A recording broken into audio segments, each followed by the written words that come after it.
people don't realize, that there's a lot of science mounting evidence of the dangers of EMS. People don't realize that of course, like everything else, the safety studies and standards that were supposed to have been done were not done in any, real manner. And I know that you talk about this being one of kind of the most unrecognized kind of threats or things that could be destabilizing. Yeah, so let's go back to Tesla, who had more inventions than Edison, and it's been said that Edison stole a bunch of his inventions as well. So, for example, the 60 megahertz cycle, which is what all electricity is on right now, 5 years after JP Morgan ran the copper wires across the United States, Tesla said, hey, these are discordant energies. It's detrimental to human beings. We need to change this. And he was working towards wireless and free energy. And it was going to cost too much money for JP Morgan. Look into copper and the conductivity of copper, and then copper mining. And it's layered that some of these industries are the way they are. And it's very profitable. So we're still running on the 60 megahertz cycle every day with all of our equipment. So if those energies are discordant and we're around them all the time, how is that affecting our sleep? How is that affecting our digestion? Is it giving us migraines? Do you have a router in your bedroom? Yeah. Do you sleep next to your phone? Do you have your phone on you at all times? You don't need to go into conspiracy theory podcasts to find out about electromagnetic radiation. That's right. It's scientifically valid. It's all over the internet. You can find it easily. Welcome to Far Out with Faust, everybody. I am Faust Chicho, and today I'm very excited to be joined by Troy Casey. Let me tell you about this incredible dude, what he's been up to, all right? Leading longevity authority and Czech practitioner Troy Casey, he has inspired millions of people to live with vitality and authenticity. His unique holistic approach uses nature-based simplicity that anyone can follow. He was a Versace model in Milan 30 years ago. He's studied nutrition, herbs, and internal purification, and he's been doing that for a while as a way to look great in front of the camera, which he still does.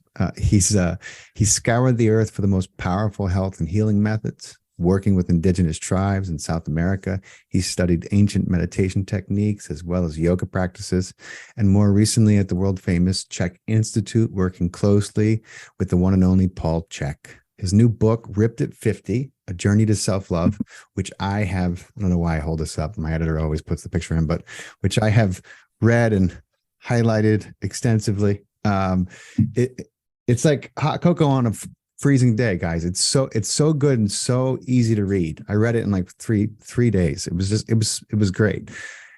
Troy is transforming lives around the globe by creating educational and inspiring content every week across his social media platforms. He's helping people live healthier lives, and his YouTube channel is, a lot bigger than mine. And he's been featured on Discovery Network, MTV, Fox News. He's recently appeared on a Netflix show, and he is the Pied Piper of human liberation. I have a lot of affection for this man. Troy, thank you so much for beaming in, my friend. I'm so excited to be here. Thanks, Faust, for having me on. And it was great meeting you in Miami. And I'm glad to be here. Absolutely, bro.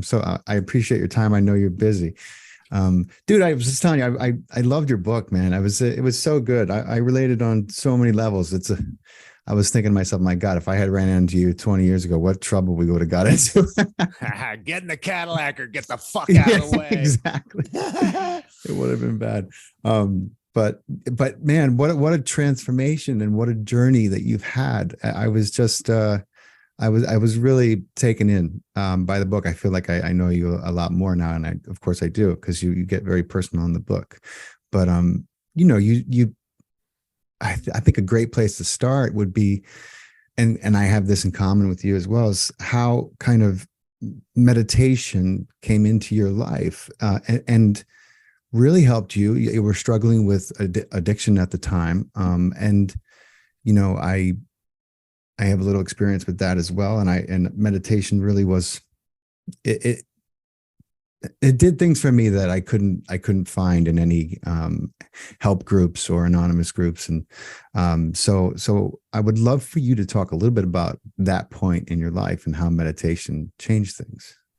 Yeah, it's a great place to start because that was a critical component of my awakening. And so yeah, I was a Versace model, and I was in Milan, Paris, Tokyo, New York, and into the party scene because that's in all those cities. Goes hand in hand with the models. And so and then I moved down to Miami, and that whole market opened up, and God, it's so tropical down there and so beautiful. And I lived at a bar, and so I was drinking quite a bit. And you work 4 or 5 times a year, and that's enough to live on, right? And so I had all this. What is the statement? Idle hands are the devil's work. Yeah. And so there I was, just hanging out in the tropical environment. Everybody's coming to Miami to party, anyways. And after a while, I couldn't stop because people would just come in 7 days a week and it'd be like, I'm in town, let's go out. And I'd be like, oh my God, I need to rest. And so it just turned into this whole party scene. And of course, they sell a lot of yayo down there. Yes, That beach, that beach was Scarface was filmed quite a few scenes on that beach. Yeah. And that whole yayo energy, Pablo Escobar, energy was down there. Luckily, I wasn't as addicted to cocaine as I was to alcohol, and cocaine just fueled my alcoholism. And so I could drink 24 hours a day and live at a bar that would serve me 24 hours a day. And so I got into a lot of trouble. And the great thing is so many of my friends or people that admired me, they said, hey, Troy, you are wasting your potential. What are you doing with your life? You have so much talent, blah, blah, blah. And I didn't really understand that. But after hearing that 100 different times from 100 different people, and then some of my friends that I really liked would always bring that back to me.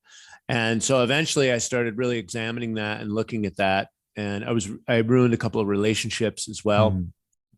And so it was about 1995. I go, yeah, you know what? Maybe it's time to get my act together. And so 1995, it took me like 4.5 years going in and out of 12-step programs. It was very hard for me to resonate with the 12-step programs because the first step is powerless. And, I know it's semantics and I know it's linguistics, and different things can mean different things to different people. But I just think that whole powerless thing, it's kind of like, with religion and stuff like that, you're renunciating, your power. And I understand the semantics around it. I could just never get past it. Yeah. However, step 11 was sought through prayer and meditation. Whatever step 11 is, there was a je ne sais quoi of the people that would speak about it in these meetings, and they would get results. And I'm like, what is this? And then I started to understand that there's like meditation camps or retreats that you could go to for long periods of time. And I was waiting tables at the time. I moved to Los Angeles. This was 1999 or 98. And so I think 99, New Year's Eve, I got into a fight with my girlfriend, and it was just like one of those never again kind of scenarios. And I went out and reached out for help, and I heard how people would do, 90 meetings in 90 days. And I went in, and it was a Beverly Hills meeting. And here was a guy that just got out of prison. Actually, he got out of prison, and he was telling his story and this whole thing about the program. But the guy was on a revolving door. There was so much, people that just keep going out and partying and relapse, I think is the word. And so he told this heartbreaking story, and it was like, he just got out last week. And I was just like, all right, how much success is in this? And then also all the pill addicted, middle-aged women.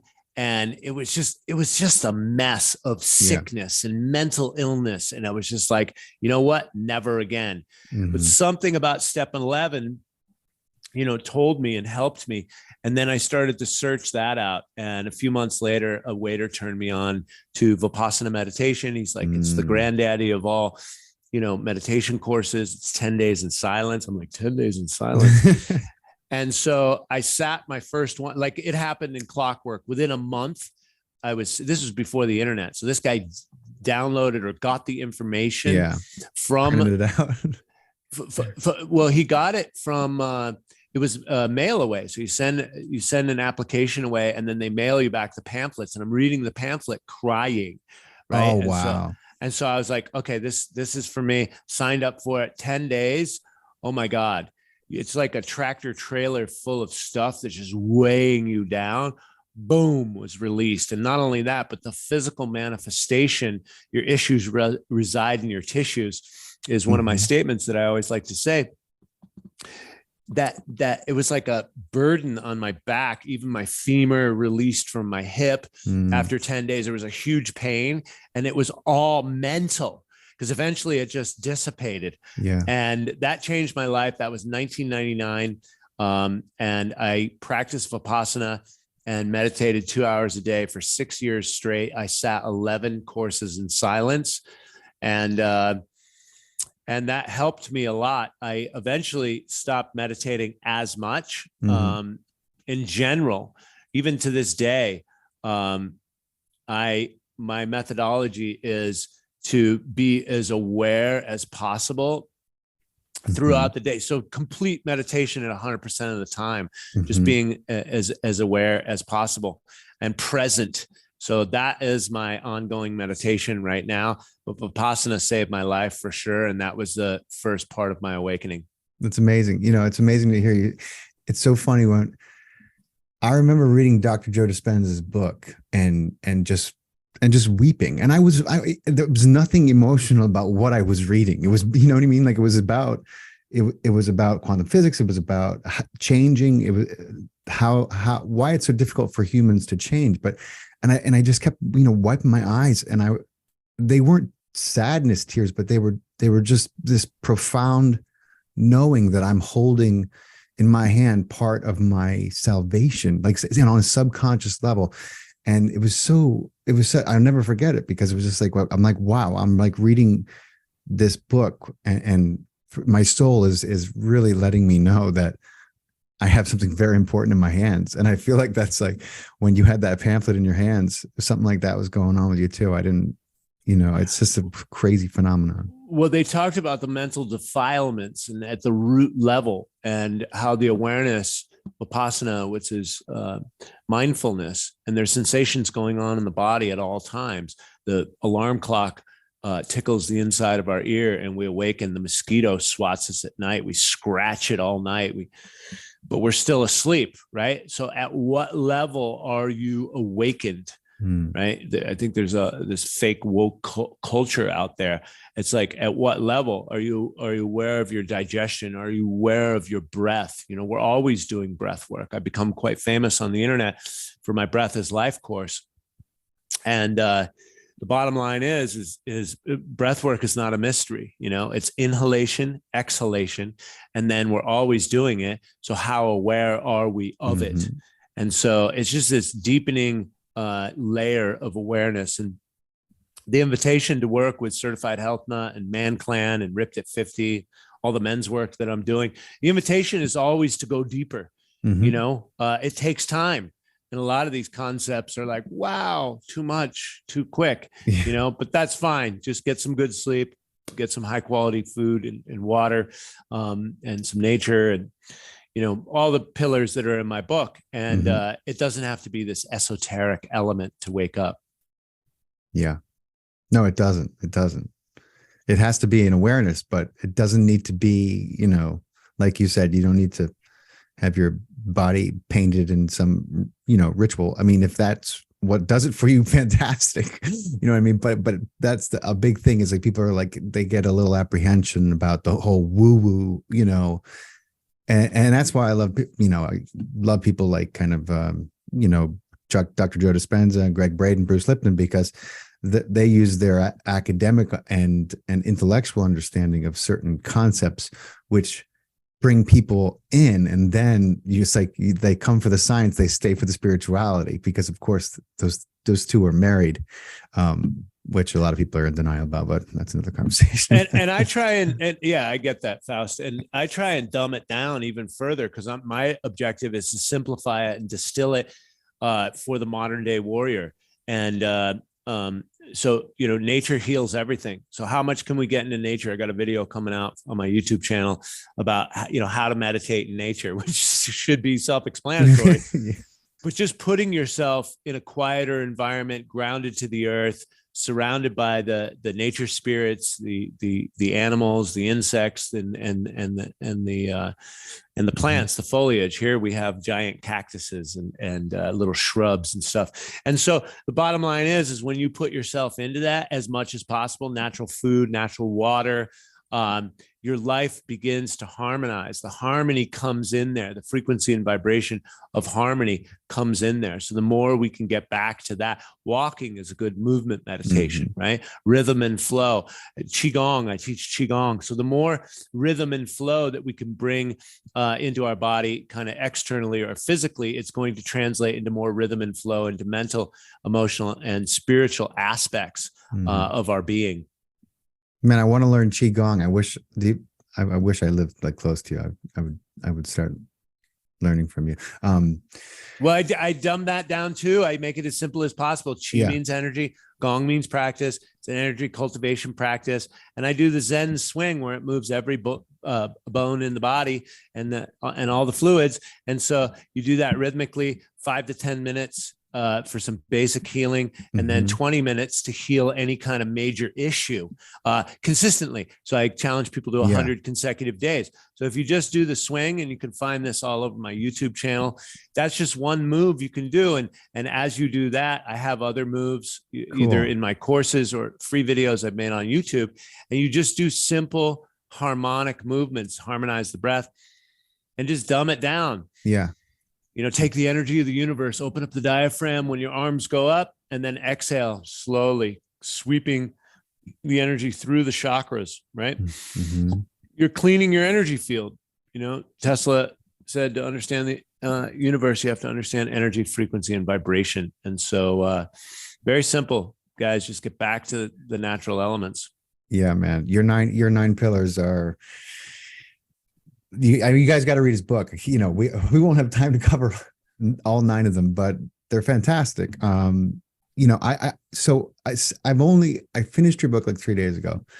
Since then, I've been diligent about getting my ass to bed before 11. I'm aiming. It's so hard because it's a habit now. Because I come in right under 6 hours sleep. And man, what you said about sleep and getting at least 6 hours, I'm like, because I push myself a lot, and I'm in the gym, and I love boxing, but it's a constant struggle. And I realize that I'm chronically, I don't get enough sleep. I'm sleep deprived, so I'm trying to. Everybody, on that note, look, synthetic hormones are available. And if you want to be addicted to the man for the rest of your life, get on testosterone. But the fact of the matter, you want those androgens, you want the anabolic phase of your life. Sleep is free. Yeah. That's where the human body repairs. And yes, the book has the 7 factors of stress, the 5 detoxification pathways. The thing is you got to know where the stress is coming from, because stress summates in the body. So you like to go in the gym and box. Beautiful. I do too. I love that, right? High intensity exercise when I have the ability. Otherwise, if I have other stressors, mental stressors, emotional stressors, financial stress, digital communication stress, thermal stress, is it too hot or too cold? I'm in Phoenix right now. It gets 115 degrees. You have to factor all these things in and manage and mitigate your stress, properly. The thing with the Qigong, it can manage that. And just the awareness of like, hey, I don't have the energy to go to the gym. Why don't I just go for a walk? Troy says that, that does the same thing, because the purpose of exercise is to move the lymphatic fluids.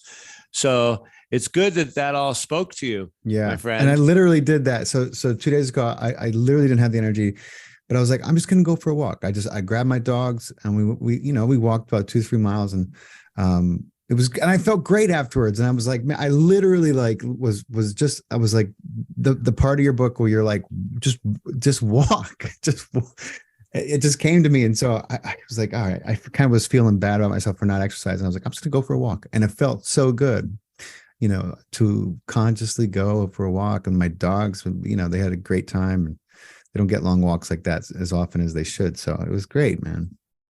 It's true. Yeah, I mean, think about it. You take care of yourself, and then the dogs are lit up, and then their vibration's high, and then your vibration's high, and everybody's relaxed, and you feel good. And on those days when you are pumped full of testosterone, it's like, let's get at it, baby. You feel great from that too, because you have the energy to expend. I put people on a fasting program all the time. I've been working with this program for the last 10 years. And so the key thing is I say rest, rest, rest. And modern day people, they don't get that. Mm-hmm. That means turn off your phone. That means take a nap. That means do less. That means, no, you can't train for your, marathon. Wait till afterwards, because this is, again, the anabolic phase. People are so into the catabolic phase, break down, exercise, move, move, move, yang, yang, yang. Most of my methodologies, because I'm so yang, I'm so fire, is yin. I need all the yin replenishment. And so most of my practices are yin. Mm. Yeah. It's so, especially particularly men, but the society and culture we live in is very, it's very much that. So I think everything in this society needs more yin. But dude, I was listening to a story the other day. You told about the Maori healers. Wait, am I saying that right? Maori. I got reprimanded yesterday on my TikTok. Maori. I'm sorry. It's Maori. Yeah, it's Maori. Spelled Maori in English, American English, but and I've heard that pronounced properly from my elders. Maori. Yes, Maori. Maori healers. Dude, what was that like? That sounded intense and crazy and liberating. And well, I've been working with them for 25 years. So whatever sticks and stones and stepping on my head and crushing my calves, whatever that did to me the first time, I was hooked. Right. And not only that, but I was at a psychic when I started getting into the woo-woo and started healing myself. Mm-hmm. I went and saw this psychic in Los Angeles, or somebody in the healing community was like, hey, you got to come and check this out. One of my other meditator friends or somebody turned me on to it. And I ended up there. And I remember, because I've always, been a little bit of a smart ass. And I remember sitting in the circle, and he was talking to somebody else. The psychic was talking to somebody else. And I was thinking to myself, yeah, motherfucker, how psychic are you? Can you pick up on this one? Yeah. And fucking in my mind's eye, he turns around and goes, I'll deal with you in a second. I was like, oh shit. Like it was like a vision. It was like, wow. And it was really powerful. And I was meditating a lot. So I was sitting there meditating, waiting, and he came right back and he goes, you need to connect with her. And I was just like, and at the time I was sitting Vipassana courses, and I was like, yeah, you got to try this. And it's amazing. Yeah. And people are like, silent in 10 days. I don't have that time. And so I told this girl, thinking it was me, that I had information for her. And she told me she'd been working with these indigenous healers. They use sticks and stones, and they step on you, and they reset bones and all this stuff. And I go, when can I sign up? Usually people are like, no. And so I was like, where can I sign up? So she contacted me the next time they came into town. They stepped on my calves, and within a split second, I was in a full body sweat, screaming my mind out. Wow. And they were done with me in like less than 20 minutes, right? A healing session with them, especially for a lot of strong men, can be done within 20 seconds. They just go up the meridians of the body. They clear the energy. They let go when you let go. So you're like, that hurts. And they're like, breathe. And I'm like, I can't breathe. Like, if you can talk, you can breathe. The Maori are so funny and very jovial. And, I witnessed miracles. And then Papa Joe, their big elder, came. He was like the top #1 guy. And I worked with him for quite a few years before he died. And, tears of joy all the way around. Somebody gets a healing, they go back and bring their whole family, right? Mm-hmm. So like maybe Latin American, they're Catholic and stuff. Maybe they don't believe in that type of stuff. Next thing you know, the whole family is there getting healing. Then I see them next year, they come back and they're still bringing their friends. Yeah. And so just miracles upon miracles. And miracles sounds like a big word, right? So let's quantify that. So Paul Farah and Melissa Oliver are the real estate moguls in Topanga Canyon. And, they've been in real estate for many, many years. They couldn't get pregnant, and they spent, hundreds of thousands of dollars on fertility drugs and doctors. And she actually made a painting with all the syringes and the fertility drugs when she got pregnant naturally. And so what happened was the Maori cleared the channels of the soul, so that the soul could come down through these two people. And I've witnessed that come out as an adoption for people as well. And so they spent 8 years with drugs and fertility doctors to no avail. They had all the money and everything. And now, their kids are like 18 now, maybe 20. And so they couldn't get pregnant. They got pregnant. And then Paul and Melissa would host them in Topanga Canyon for like 20 years. Wow. And so I would just go up, I would park cars. They had a nice piece of property up there. They would see 50, 60 people a day. And so they come in for like maybe a week or two. And I would go up there and volunteer. I've always had, an open entrepreneur lifestyle. Mm-hmm.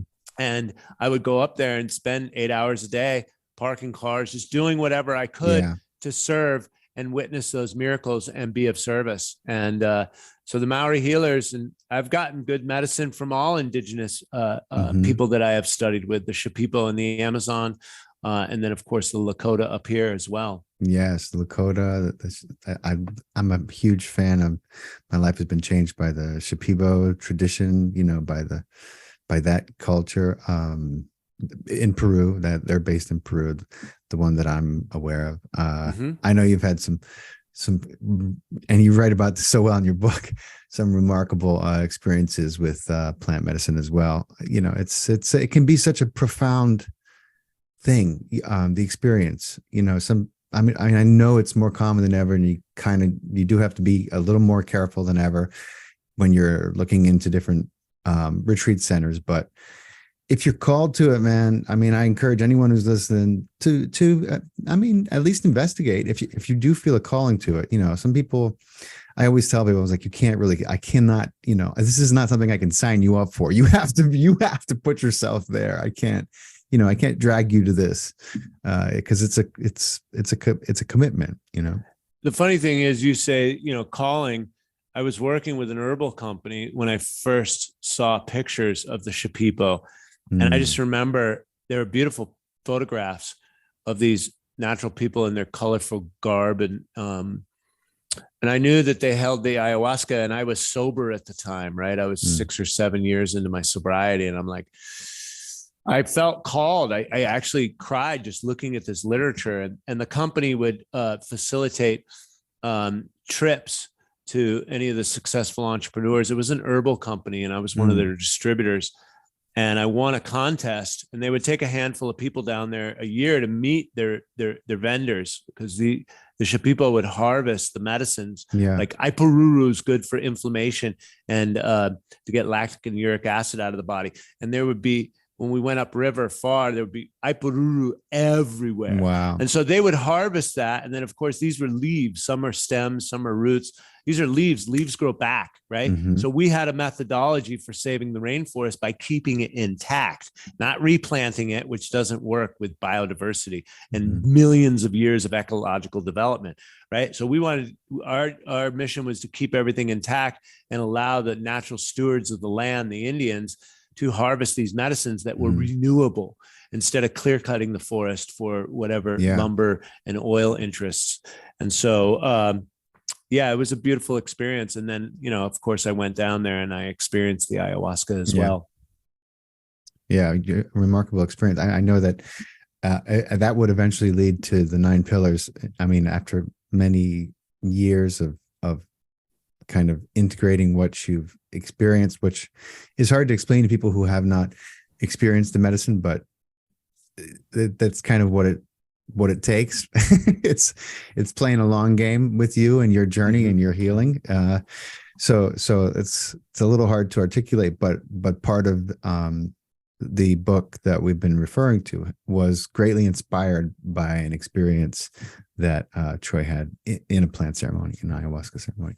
Just for a little clarity on that, dude. Talk to me about EMFs, because this is a big thing, and I'm going to do a special on it on my channel. I do this believers versus skeptics series where we take something that is very common and yet a very polarized subject matter. Like we did fluoride. We also did 9/11 and other things that are a little more controversial. But like my friend is like, no, fluoride's good for you, man. It's good for your bones. I'm like, what? Let's talk about that. Let's talk about where fluoride comes from. So I'm trying to get him to do this episode. It's a toxic waste. It is literally a toxic waste. And this is what I and he's like, it's not, it's a waste, but it's not toxic. I'm like, oh, why don't they want it then? Why were they getting in trouble for dumping it in people's fields in Florida until somebody had the idea that why don't we have to figure out a use for this. It convinced the people that it was good for the water supply. So tiny amounts, now they don't have to pay to get rid of it. That's right. That's exactly right. But I want to do an episode on EMFs because people don't realize, that there's a lot of science mounting evidence of the dangers of EMFs. People don't realize that of course, like everything else, the safety studies and standards that were supposed to have been done were not done in any, real manner. And I know that you talk about this being one of kind of the most unrecognized kind of threats or things that could be destabilizing us. I would love for you to talk a little more about it. Yeah, so let's go back to Tesla, who had more inventions than Edison. And it's been said that Edison stole a bunch of his inventions as well. So for example, the 60 megahertz cycle, which is what all electricity is on right now, 5 years after JP Morgan ran the copper wires across the United States, Tesla said, hey, these are discordant energies. It's detrimental to human beings. We need to change this. And he was working towards wireless and free energy. And it was going to cost too much money for JP Morgan. Look into copper and the conductivity of copper, and then copper mining. And it's layered that some of these industries are the way they are. And it's very profitable. So again, it was too expensive for JP Morgan, or it wasn't profitable for him to change that. And so we're still running on the 60 megahertz cycle every day with all of our equipment. So look into that, cross-reference that first and foremost, if you want more information on electromagnetic pollution, electromagnetic radiation. And so we have, so if those energies are discordant and we're around them all the time, how is that affecting our sleep? How is that affecting our digestion? Is it giving us migraines? Are you sleeping on electrical fields? So the electricity runs through here, and there's certain areas in the wall. Is your bed backed up to some dirty electricity? Do you have a router in your bedroom? Do you sleep next to your phone? Do you have your phone on you at all times? And look, you don't need to go into conspiracy theory podcasts to find out about electromagnetic radiation. That's right. It's scientifically valid. It's all over the internet. You can find it easily. I'm going to direct you to do a podcast with my friend Justin Franson of EMFrocks.com. Oh, cool. And so there are natural elements that can help absorb that, those discordant energies, and harmonize your house. And so I put the 7 factors of stress in my book, Ripped at 50, because if people will get much more mileage out of managing and mitigating their stress factors, understanding it, quantifying it, fine-tuning their nutrition and optimizing their sleep hygiene more than they will trying to outrun their bad diet in the gym, which is what I see. And what people think when they're 40 or 50, they're like, oh, I'm fat and I look like shit and I feel like shit. They make that thing. Maybe it's January 1st. And they're like, I'm in the gym. Yeah. I'm going to do it. I'm going to lose it. Then they think they're 20. The last time they picked up dumbbells, they go and pick up some heavy ones because the ego is always there. and then boom, pull the shoulder, boom, you're out for 6 months, back on couch potato syndrome, worse than you ever were. So 7 factors of stress: electromagnetic radiation and pollution, as well as chemical toxicity from industrial waste. Billions of pounds of toxic compounds have been pumped into the environment since the Industrial Revolution. Billions of pounds per year. Yep. Okay. So what do phthalates, dioxins, xenoestrogens, what are the effects on your hormones? What are the effects on elevated stress hormones, right? Chronic elevated cortisol creates inflammation. Inflammation creates fertility. Disease. My God, Yep. And you got fertility issues are through the roof right now, whether it's women's eggs or men's sperm. You also have a lot of men with man boobs, right? They're eating too much soy, which is a phytoestrogen, or there's plastics in the environment clogging up their receptor sites, which are xenoestrogens, plastics, plasticizers. So you've got these 2 strikes against you, these invisible strikes: electromagnetic radiation and chemical castration, especially for men, of industrial waste. So these are two stressors that are right against you at all times. So what are you managing and mitigating in your life to offset this? Because stress summates in the body, it accumulates. And yes, it off gases and harmonizes when you go to sleep. You get those androgens and you rest and restore yourself. There's many ways to de-stress the body, but understanding the awareness of where it comes, and there's 5 more factors of stress. I highly recommend people read the book. But electromagnetic radiation: is there a cell phone tower in front of your house on top of your apartment building, right? Are you sick or you don't know what it is? I had black mold exposure and subsequent autoimmune. Right. Black mold is exacerbated or fed by discordant electromagnetic pollution.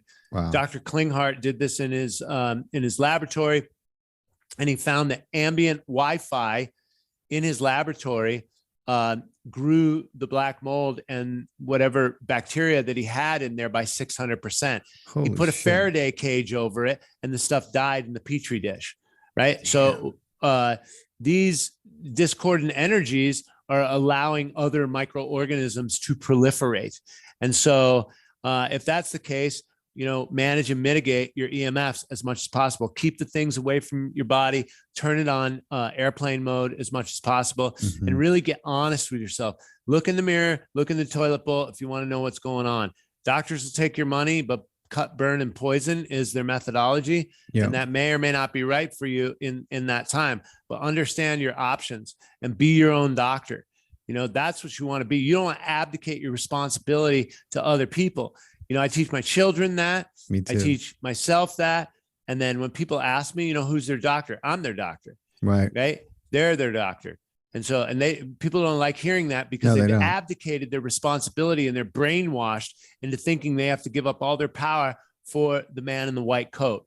Fuck that shit. We got 70% of the American people are obese or overweight for following the science. That's right. So we're not talking about science. We're talking about research bias. We're talking about faux science. We're talking about corporate science. And we're talking about scientists are the prostitutes of the modern era, right? They're selling themselves, because science is the methodology of observation, and it's ever evolving. There is no settled science, right? I think 2/3 of all Nobel Prizes get overturned within 10 years, something like that, So it's like, we got to really come correct with who and what we are. And are you feeding into the narrative, or are you fucking awakening? Right. Do you know what the truth is inside of your heart, inside of your gut? Are you following your gut instincts, or your gut's blown open because you followed the science, and you're contaminated, and your gut microbiome is swarming with bad bacteria, right? We have good and bad, but when you got a gut, that bad bacteria is proliferating, and it's running the show, and it's not allowing you the cognitive function that you need to be intelligent and make yourself, make yourself through the 3rd dimension right now, which is a little bit fucked up with all this propaganda, man. It's fucking lies and treachery. I mean, I just, my friend and it just breaks my heart. She's 43 years old. She's one of the fittest moms I know, very loving mother. One of my best friend's wife worked for Audi, was forced into the whole and she had a stroke. No prior, no prior anything. No, there's no history of heart disease. This is a woman who stays fit. She's a super mom. She goes to work. She puts up with my best friend, who's a pain in the ass. I mean, she's incredible. Stroke. I'm like, son of a bitch. I told my friend, I said, you know what that's from, right? He said, I fucking know. You know, I know. But I mean, and I was like, listen, don't try to get them to say it, because they're, you know what I mean? He's like, no, I want them to say it. I'm like, you're pissing up the wrong tree, bud. They're not going to say it. I was like, they're not going to tell you that at a hospital. I promise you, they're not going to tell you that. They're not even allowed to tell you that, even if they thought that. And he was like, yeah, you're right. I was like, there's no liability, man. There's nothing you can do. I just take care of your wife. You know what I mean? You guys get her back. There's a lot of roads to healing, and all of them are out of that hospital. Okay. So get her home, and then we'll start working with her. We'll get her back on her feet. We can get her back to as good as new. This is what people don't understand. The human body is capable of what we call miracles. That's right? correct. You know, I don't care what they tell her. I told him, I said, we can get her as good as new, if not better. That is what is possible. Don't let them tell you differently, because they will, you know. The number one killer, and they don't crunch these numbers all together. The number one killer is medical doctors and procedures, hospitals, medical malpractice. Yeah. They'll operate on the wrong person. They adverse effects from contraindicated medicines that one doctor is not talking to the other doctor. And then these people die because they mix these chemical cocktails. Mm-hmm. This is the number one killer. They won't crunch the numbers properly. But yeah, so they leave it at number 3, but really, I'm sure it's number 1, you know. Doctor-induced death, and dead doctors don't lie, and fat doctors don't lie either, right? They don't know their shit. Right. Nutrition, what Hippocrates said, let thy food be thy medicine and thy medicine be thy food. They teach 2 days to 2 weeks on nutrition in med school. The other 12 years is full-blown indoctrination for cut, burn, and poison. Yep. That's literally, that is the literal truth. There is no education about nutrition. I mean, minimal. Let alone the fact that they put forth the food pyramid. I mean, I have a friend who's, his father was diabetic, had a stroke, and the dude's finally recovering, and the doctor like hands him a Coke, and he's like, excuse me, what are you doing? Why? You just gave the man a Coke. You know what I mean? But they're not aware on any level of the connection between what we put in our body and what happens to it. I mean, if you're a hammer, you're trained to see nails. That's it. You're not looking at screws and everything else and how the thing works. You just hammer shit. People don't understand that. When we're trained to worship doctors as the authority gods, and it's like, it has to stop. People have to realize that science. Listen, the medical community and surgeons, they're capable of incredible things. I'm not taking anything away from what they're capable of. I'm just saying what they learn is very, very for monetary reasons. Gain. Yeah. I mean, the whole, you got to understand the history of the Rockefellers and monopolies.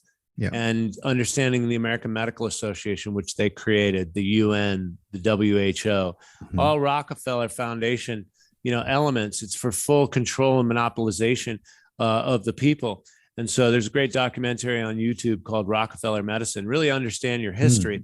And so I like to say that emergency medicine is handy in a pinch, but it's overkill for colds, flus, and anything else. The body can heal itself automatically with nutrition and rest. And so I tell my ex-wife and my children, stay the fuck away from doctors and stay the fuck away from the state, because they just don't understand. And they think they have some level of authority. And the second you start questioning them, I almost got into a fist fight with a doctor asking him why he's going to induce the birth of my second child. and what his criteria are. They don't even like to be questioned. No. And thank God for emergency medicine. My son was born in water in my living room. I delivered him. You can watch that on YouTube. And then my daughter ended up in the hospital. My wife had preeclampsia. We had black mold in the house. We didn't know. She was extremely stressed out. She's about 40. And she almost died in that process.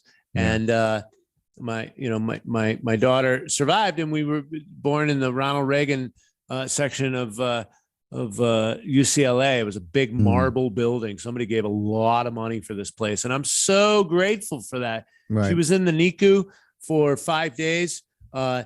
Listen to this story. They said, "Hey, we'll save your daughter's life, but hey, can you sign this piece of paper right here?" And as it was, when she came out of my wife's vagina, I turned around and they had that salve, that antibacterial salve on her eyes. I go, "What the fuck is that?" And I was always able to, I said, "You don't fucking do a goddamn fucking thing until you ask me." Yeah. Her father. You got that? And so I put them in check real quick.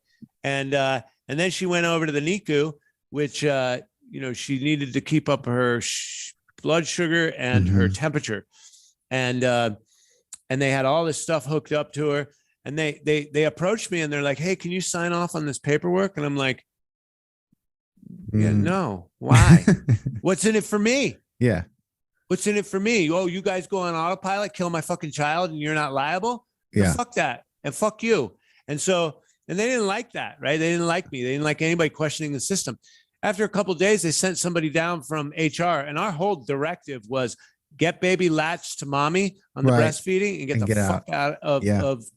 And excuse me, all my French. I'm not sure where your followers are on, but I have a tendency to really punch my language because I like to. Yeah. And so the bottom line is and the thing is, we got to reclaim our authority to this fuckery, right? We were just like, "Oh yeah, okay, yeah, do whatever." And kill my kid and give my wife a stroke and this, that, and the other thing. And I'm okay with it. Yeah. Sign where? Okay.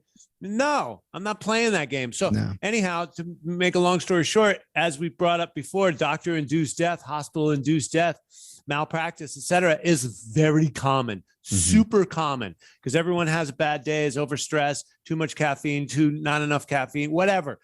And you got doctors and nurses and everybody's could make mistakes, right? Yeah. And it's very busy in the hospitals as well. And they're overwhelmed and overworked and they stay up all night.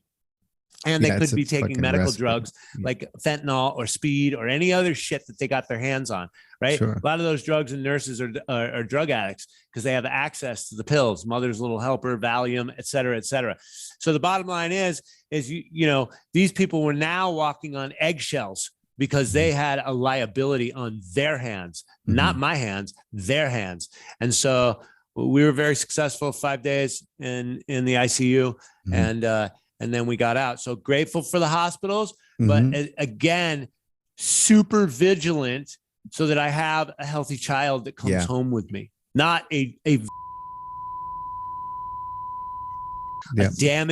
brain damaged child, etc. And this is common. Just look at the history of VAERS and look at the history of VAERS since the new shots have been coming out. I'm not sure how much podcasts are censored, but I'm censored online.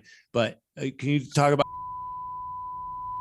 I'm not gonna because they will flag us. Yeah, or I would. Then ad nauseum. Then cut it out. Then I'll see if we didn't get into too much, but I mean, I've been, I was onto this before 2020, and actually you could have a conversation with people at that time because there wasn't, they hadn't shaken the pot yet, but just because I just found myself knee deep in all this research, and I was like, holy shit, I couldn't believe what I was Did you finding. read Suzanne Humphreys' Destroying Illusions? That's the best text on no, I got it. No, history. But I will now. I'll check it out. But I was shocked at what I was finding. And then, I would talk to a few people, but then 2020 came around and then you were not allowed to talk about it anymore, not even, in conversations online. So it's just, we have to take back our power and we have to start taking care of our children and looking at what's been done. We have abdicated total responsibility. I mean, we literally, I cringe. I could cry when I think, my son, my eldest son, when he, and we were late with his, didn't know better. This was 11 years ago. I didn't know better, but I remember seeing him and just thinking to myself, this is not right. This is not right. Mm-hmm. And he cried and he slept for so long, man. And I always cringe when I think about that. If I could go back and do it over, man, I would never allow it. I didn't know then what I know now, but I'm protecting them now, my family. And I try to help my loved ones. Some of them don't want to be helped, of course, but you know how that goes. you got to lead a horse to water. Faust, that's where I was as a man 15 years ago with my son. So much controversy. You know what I said? With that much controversy, I'm a risk with God. Yeah. Right? We did not forsake God. Right? God did not leave us hanging. We got an immune system. Body automatically heals itself. Let me bet on God. Yeah. How about that? And I bet wisely, because the amount of clients that have autistic kids, my God, is incredible. I don't know how they function. The level of stress. Look, we separated the family through feminism, right? Got rid of the women, put them in the workplace. Rockefellers again, right? They wanted two people to pay into the tax structure. They want to separate the family. Who's the natural nurturers of the family? Women. That's right. Who's the natural feeders of the family? Nourishers of the women, right? They cook the food. What happened to the food? Food's fucking completely contaminated. Yeah. Right. That I believe is the man's job, because you got other men putting poison in the water and the food and the soil and the air. Yeah. That's where the sacred gift of anger comes. What the fuck are you doing? Right. But again, it's all steeped in science. We got layers of education and universities and trusting the white coats and putting status symbols on lawyers, which make white collar crime legal. And then doctors that push poison, right? The real quacks, which comes from the word quicksilver, are those ones trying to put poison into the body to kill this, that, or the other thing. Right. And they don't know better. They really don't. I mean, maybe a small percentage of them do, but for the most part, they're completely indoctrinated. They completely believe the hogwash, and they go through many years of schools, and the ones that find out and have a conscience, they leave. You know what I mean? They end up leaving. And of course, then they're ostracized and discredited. And, you got people like Dr. Zach Bush, who was one of the most brilliant doctors walking the planet. But of course he couldn't stay in the mainstream because, well, you know why.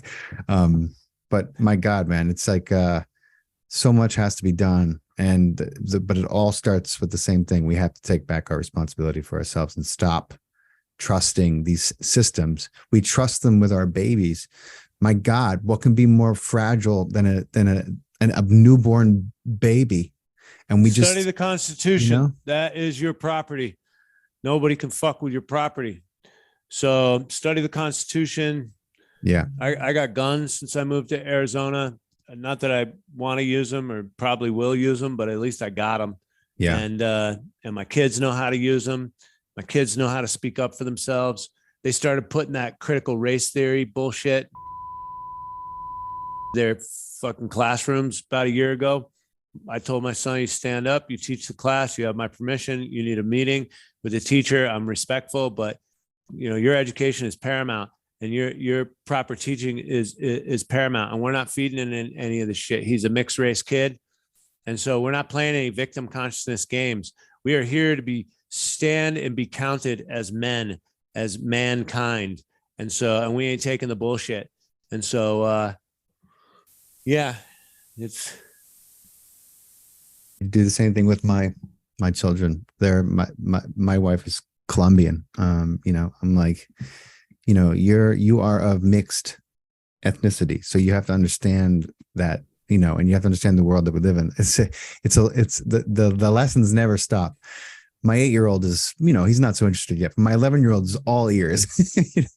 My 8-year-old's like, are you still talking? I'm like, yeah, you'll get your turn. All right. You got a lot of catching up to do, little man. But dude, I want to get back to, I loved what you wrote about the conversation. I have a twin brother, and we're identical, but we've had very different life paths, and we're close. Of course, we're identical twins. There's nothing I wouldn't do for him, but we have been, we were raised in a pretty hostile environment together, and we weren't always as close as we are now. Let me just say that. But the conversation you had with your brother really was amazing. And he put you up to a gratitude journal, and that really kind of helped. You talk about how much that changed you, and the way that you were thinking, and you're kind of like your brain chemistry, and how powerful gratitude is. And I'm a big believer in that. I would love for you to talk about your experience with that. Yeah. So my brother, which I had a strange relationship, still do, even during that time with the book where we kind of came back together. And then we just went back into our old patterns. And I'm just like, I don't want to spend any energy for people that don't give, that the law of reciprocity is not at play. So, but a few years ago, he was invited to dinner at my house, and I was kind of fighting and pissed off with my wife. We were facing divorce at the time, and I let down my guard and got real with him, and then he opened up, and he did a bunch of Tony Robbins work back in the day, and he's been pretty successful over the years. And he said, you know what, just gratitude, because you have so much to be grateful for. And at the time, I got caught up with my wife. Oh, we don't have enough, and we got to move to a 1-bedroom, and it's like always the sky was falling. And now that we're clean divorced 5 years, and she's still trying to take money and use the court system and lie to them. Everything's about money, and I realized this is her spiritual journey, not enoughness, right? Because it was just the sky is falling, the sky is falling. So we went through that a lot. And when my brother said that, I did the math, and I was like, wait a second. I live in a vacation destination. I only eat organic food. My children are healthy. They're in private schools. We drive brand new cars. What is the problem? The problem is fear and the thinking. And so I did, what am I grateful for? 3 things in the morning. Just keep it simple. 3 things at night before you go to bed. So you got your fingers. There's some people that have amputated fingers, right? I have a beautiful body. I am so grateful, right? I have my cognition. I have my eyesight. I have a beautiful home. I have tools like this to speak to other people. I am so grateful, no matter what hellfire fuckery is coming down the pipeline. I am so grateful. I'm so grateful for all the lessons that my ex-wife has taught me through the legal system, the penal system, the stealing of money. I mean, the shit that she did, if I did that, like I would be in jail right now. It's like people already look at me like, fucking guy, toxic masculinity or something. You know what I'm saying? Look at him. Look at his me. beard. Yeah, it's just like, and then she does it, and it's just like, I tell the cops, it just took my kids away from me, and I'm like the best dad. I'm the prime caretaker of them since they were babies. And so I tell the cops to that, and they wouldn't help me. But they filed a restraining order on me, and she lied to the police about that. So it's just a weird world we live in, and I use all the negativity because I love my ex-wife. It's just and I wish I could keep my family together. And I advocate anyone out there, do your best to keep your family together, because I don't care what hellfire you've gone through.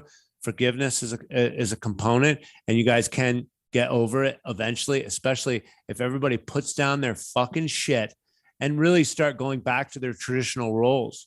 The woman's there to serve, man, and vice versa, right?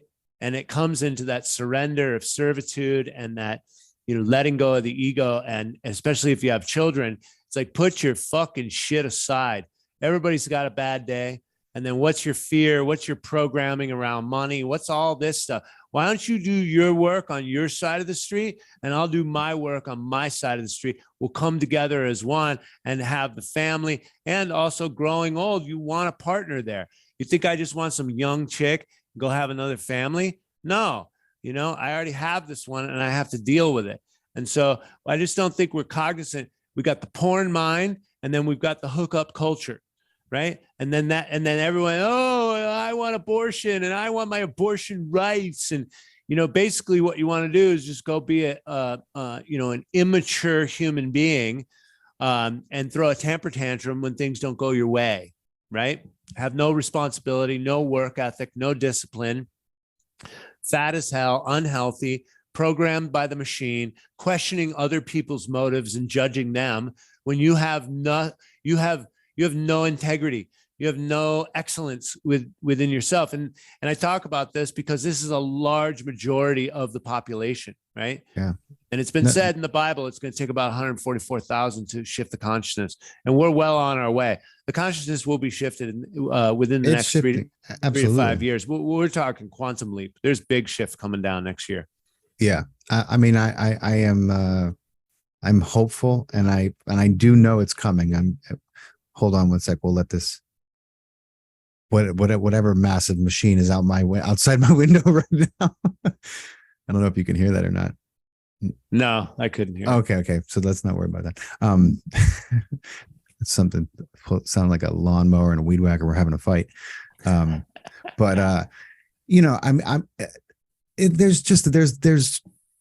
a cognitive dissonance and a disconnect that is prevalent right now. You have, and look, I'm apolitical. I may align more right now with one party than the other, but that wasn't always the case, and I know the truth about both parties. I know full well the truth.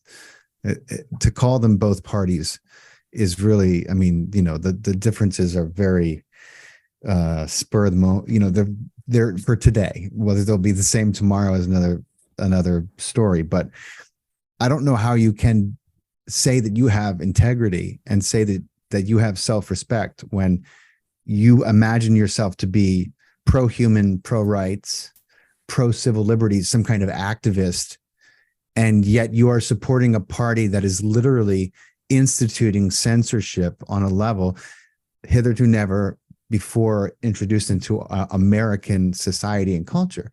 And they want to codify that, and they want to make, that's what the attack on Alex Jones is. I don't give a shit what he said about by accident. If we're going to hold journalists accountable for their fuck ups, let's do it. Maybe let's do it.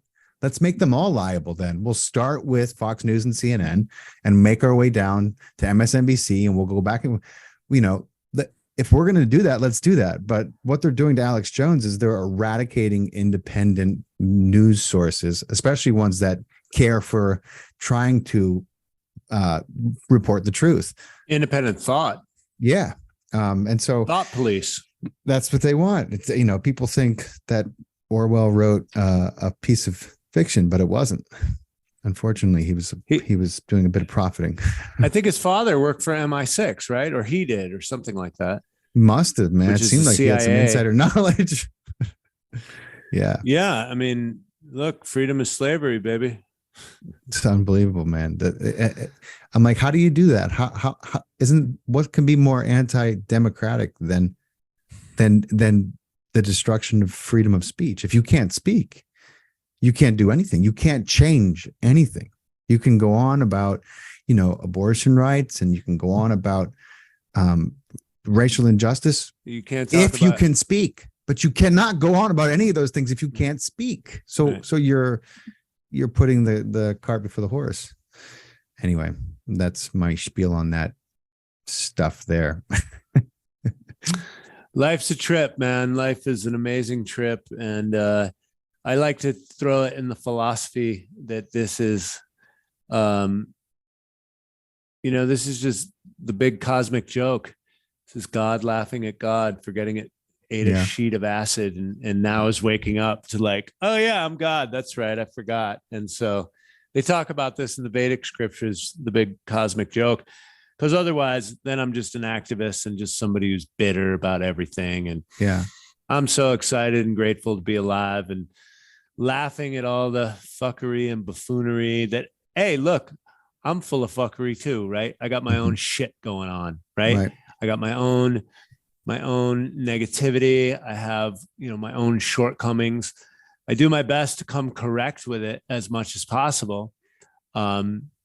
but we're all human. We're all perfectly imperfect. And Mhm. so I have a new book coming out on this called Brave New Man, Stand and Be Counted, talk about Nice. dystopian text. Aldous Huxley wrote Brave New Man, which came out, Brave New Brave New World, World. Yeah. Yeah. which came out, I think, 60s, a few years after 1984. Hmm. And so, and this is Brave New Man, and it's going through the fucking dystopia that we are living in right now, where lies are truth. That's right. And Double speak. And I mean, I'm doing a video on the Patriot Act and all the amendments that it eradicated, that it literally eviscerated. They called it the Patriot Act, and it eviscerated about 3 amendments that we've had held true since they were written. It just literally took a piss on them as it decapitated them. And I'm just like, do we understand that the practice is to name something in the opposite fashion of what it's going to do? Have we picked up on that? Are we learning yet? Because that's what they do over and over. Oh man, it's fucking crazy. But I hear you, man. It's a struggle because you don't want to get kind of caught into the cyclone of negativity. And it's easy to in this society that we're living in. It's so frustrating. Yeah, you don't want to. Sorry to cut you off, but we do want to stand and be counted right now. Yeah. This is it. This is humanity's last stand. There's such a push out of the World Economic Forum for this idea of sustainability, but this is just more propaganda. Yep. However, the systems, as far as oil top-down world, petrodollar that we live in, no one's free until we're all free, and the debt slave system set up by the Federal Reserve and the petrodollars that run through it is a slavery system. So we get to upgrade beyond oil, beyond the military industrial complex, beyond the petrodollar, beyond petrochemical byproducts and pesticides, herbicides, and pharmaceutical drugs and plastics and everything else. And so we do get to evolve. In fact, I work with the largest organic superfood company in the world. We have herbs and superfoods, and we are the first food company to create. First of all, we went plastic free in 2021, but we created, I know, you ever hear of a company like that? No. I literally have the thought like every day, I'm like, why we got to get rid of the plastics? You know what I mean? Like, no one's doing it.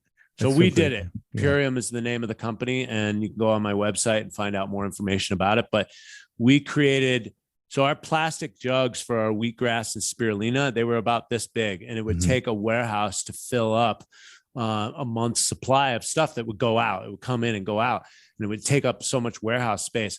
We do 1,000 bottles in these little bags that we created.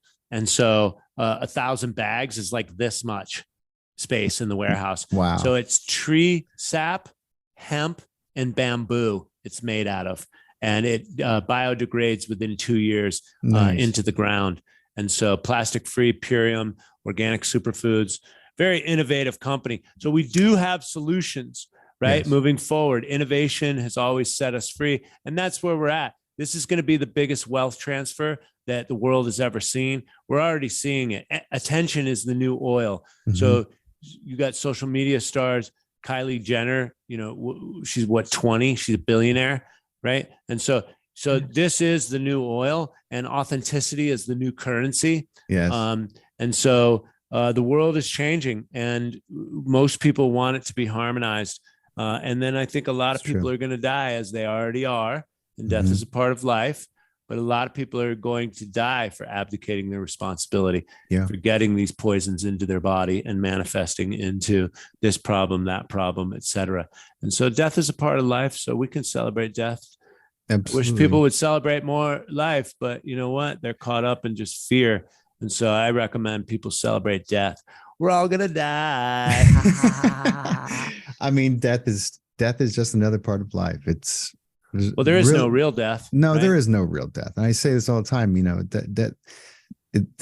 death is a bad word we made up for more fear purposes. I'm positive that there are multitude of civilizations out there who understand full well that there is no such thing as death, that this is just a transference and another birth, that there is no end. That is the one thing we cannot do.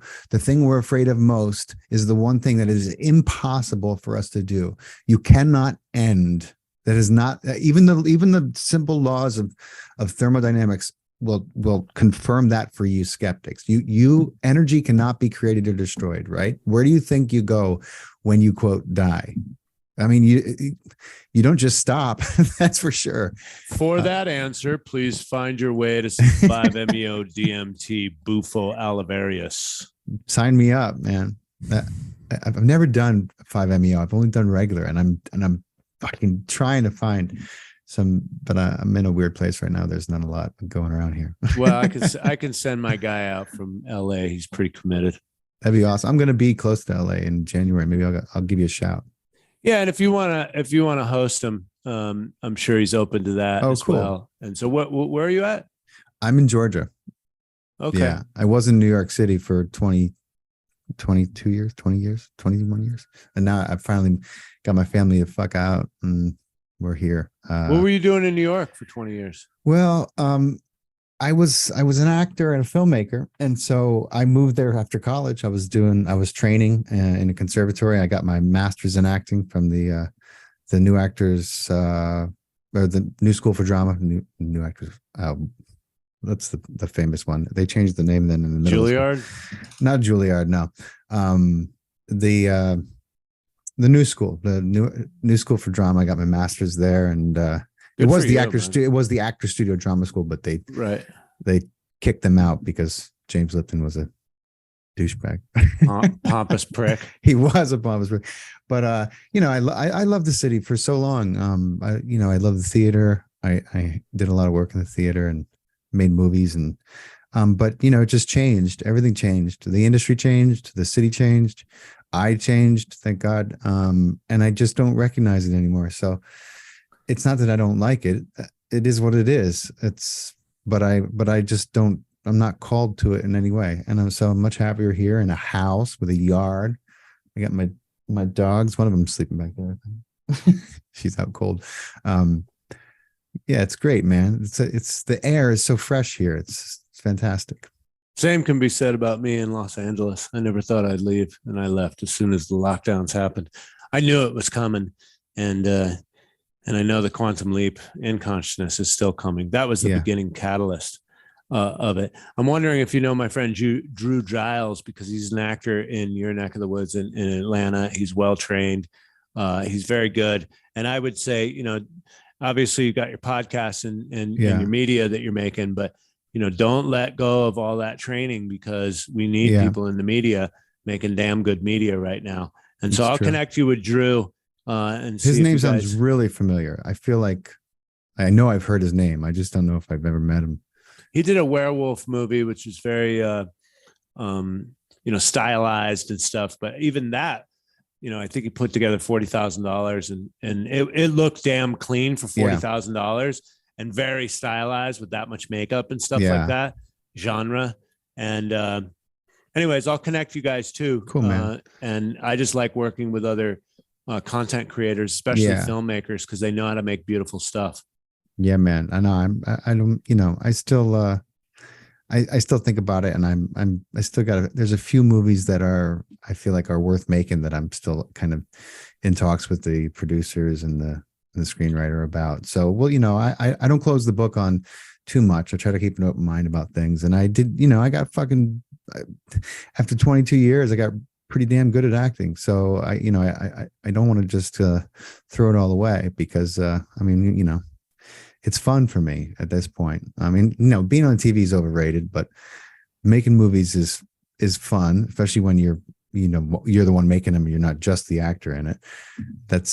It's a lot of work, but a little bit about that. But it's so much fun. I got a Netflix special or Netflix show that I'm out on now. Chad and JT Go Deep. These comedians in LA, they made it all the way to Howard Stern, and they go to the city council and they talk about stupid shit. And they said something about butthole sunning, and their guru Troy turned them onto it. Dude, you showed that picture that went viral during the pandemic. So my best one of my best friends who I was just telling you about, the poor guy whose wife had the stroke. He sent me this picture of you. I didn't know it was you at the time. He goes, "Is this you?" It's like, I look down and there's this dude holding his feet up in the air, and I go, "No, that's not me. I don't think." Yeah, it was so funny. I could have cracked up when you were showing that picture on the slide at the biohacking congress. Oh man, Yeah. It's about laughing at ourselves and having a good time. And nature heals everything, man. Shit. Get in some indeed. cold water, get the clothes off your body, if you want testosterone, sunlight builds testosterone, get a tan, your muscles will come out. Yep. Frolic naked in nature, get As in much that as cold, possible. get in Yeah. that cold water, baby. Don't be chicken, even if there's snow on the ground. Go for a life-changing experience. Yeah. So Troy, I love that. I want to ask you this question. It's one of my favorite questions to ask my guests. You know, I'm always thinking about programming, man, and how programmed we are, and we all get it, because that's we're raised by parents or guardians, and so those first 7 years and onwards, we continue to be kind of programmed like a computer almost, and so one of my inspirations for doing this podcast was, seeing the amount of programming and the amount of fear and the amount of just thinking that is so off in this world. I wanted to create a way to start to, reprogram the consciousness of our human family in a way that would allow for health and ease and, just a joyous experience. And so I want to give you an opportunity, if you have like a few sentences of code that you could put into the human psyche that would allow for greater ease in this life, something that they might remember tomorrow that could, just might save their day. They won't have that bad day after all. What would you share with them? Well, I think it's a good idea to recognize that, the human being, we're all children of God. We are self-healing, right? Cut yourself, that you get a scab, it itches. Next thing you know, it's gone, right? Sometimes you don't even get a scar, right? The body automatically heals itself. So we are all knowing, self-healing children of God. Understand that, recognize that, put that in your pipe and smoke it. And, we have all contracted for these times. And this is a great time of awakening. There's two forces that guide us, yin and yang. And you can't have the light without the dark. And the light shines, on the dark. And we're just vacillating between the two. We're working towards that balance as much as possible. But when we get out of balance, just know that you can flip that yin yang coin over, right? And so glory is coming to this planet. Health, healing, peace, harmony, and call it forth, right?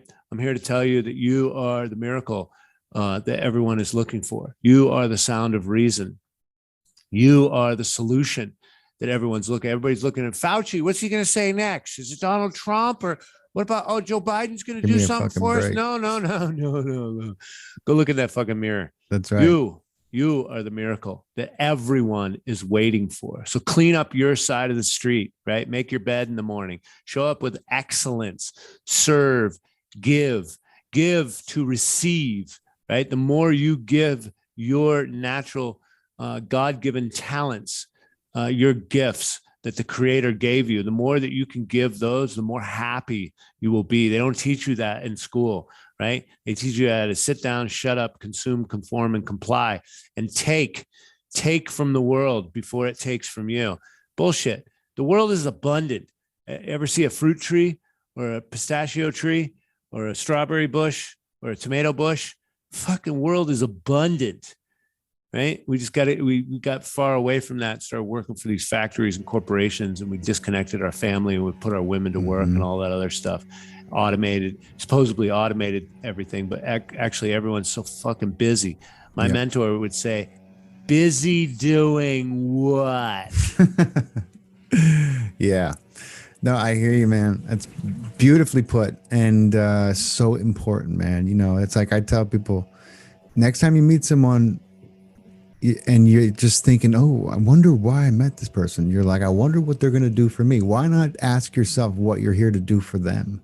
How can I help? Yeah. How can you help them? What is your gift to give to them? When you think like that, thinking like that changed my life. I mean, the most amazing things came from me saying to myself, what can I give to this person? I know I've come into their life for a reason. Not what am I going to get, but what am I going to give? And if that means, going to work for free and doing something that's of service, I did it. But man, it changed everything for me. Opportunities sprung like weeds in my life. They were everywhere. And it's just such a it's a self-rewarding thing. It's beautiful. So Troy, I appreciate your time, brother. We got to talk one of these days. We'll talk off the record a little more when we have more time, but it's so great meeting you and talking to you, bro. Likewise, man. We're friends for life. And so just text me anytime and we'll pop back on the phone. And thank you so much for having me on. I really appreciate this. You're welcome, brother. Absolutely. I'll be in touch, and I'll let you know when this is going to premiere and we have it ready, and we'll send you some clips and stuff. Awesome. Thank you so much. Thanks, brother. You take care. Have a great weekend with your daughter and the camping trip and everything. Okay. Awesome. Thank you so much.